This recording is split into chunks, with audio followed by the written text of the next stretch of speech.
है। यहाँ से पहले बिंदु को मरीचि ऋषि के नाम से जानते हैं। उसके बाद में जो बिंदु है वो कहलाते हैं ऋषि वशिष्ठा। ऋषि वशिष्ठा की बाईं ओर आपको एक छोटा बिंदु नजर आएगा। ये बिंदु ही है अरुंधति। ऋषि वशिष्ठा के बाद आते हैं ऋषि अंगीरसा। फिर आते हैं ऋषि अत्रि।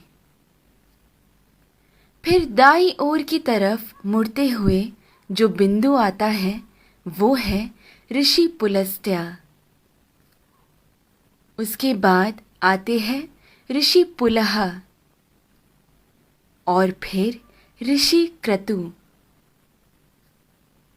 ऋषि पुलह और क्रतु के अंतर को 5 गुना मिलाकर नीचे की तरफ आएंगे तो वहां बसे हैं ध्रुव नक्षत्र। सदा उत्तर में रहने की वजह से उसे ध्रुव नक्षत्र कहा जाता है। इंग्लिश में हम इसे नॉर्थ स्टार के नाम से जानते हैं। बाल्यावस्था के ध्रुव नक्षत्र अगर उत्तर में बसे हैं तो वृद्धावस्था के अगस्त्य नक्षत्र दक्षिण में बसे हैं। अगस्त्य और ध्रुव नक्षत्र हमेशा उसी स्थान पर ही पाए जाते हैं। इन दोनों के बीच में मौजूद आकाश गंगा सतत घूमती रहती है। इस कारण से हमारी धरती अक्ष के ऊपर घूमकर घूमती रहती है।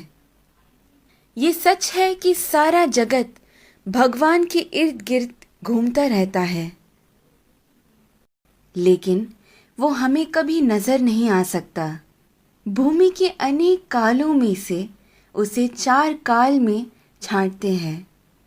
ऊपर नजर आ रहा पीठ के बल सोया हुआ प्रश्न चिन्ह के आकार में बना हुआ सप्त ऋषि मंडल हमें वसंत ऋतु में ठीक ऐसे ही नजर आता है। आगे बढ़ते हुए शिशिर ऋतु यानी ठंड के मौसम में हमें सप्त ऋषि मंडल ऐसे नजर आता है।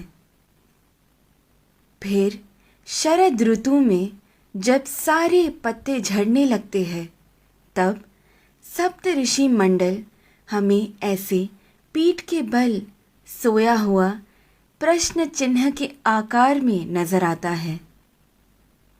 और फिर ग्रीष्म ऋतु यानी गर्मी के मौसम में हमें सप्त ऋषि मंडल ऐसे शीर्षासन कर रहे प्रश्न चिन्ह के आकृति में नजर आता है।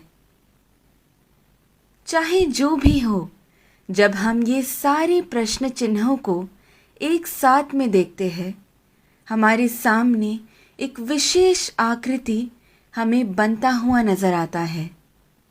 वही कहलाता है हमारा स्वस्तिक। स्वस्थ का मतलब है आरोग्यवान। स्वस्तिक का महत्व मेरे पिता मुझे हमेशा से बताते आए हैं, लेकिन हर क्षण प्रयोग में ला रहे इस स्वस्तिक का जन्म कहाँ से हुआ ये आज मेरे पिता द्वारा जाना, जो आप सभी में मैंने बांटना चाहा। ध्रुव नक्षत्र को देखते हुए हमें ये मालूम होता है कि हम पूरी जिंदगी जिस दिशा की ओर बहते जा रहे हैं वही है उत्तर दिशा। इसीलिए शायद हमारी भूमि पर भी दक्षिण में अधिक जल है और उत्तर की ओर अधिक ज़मीन है। इस विषय को इतनी सुंदरता से वीडियो के रूप में बनाकर आप सभी को समझाने का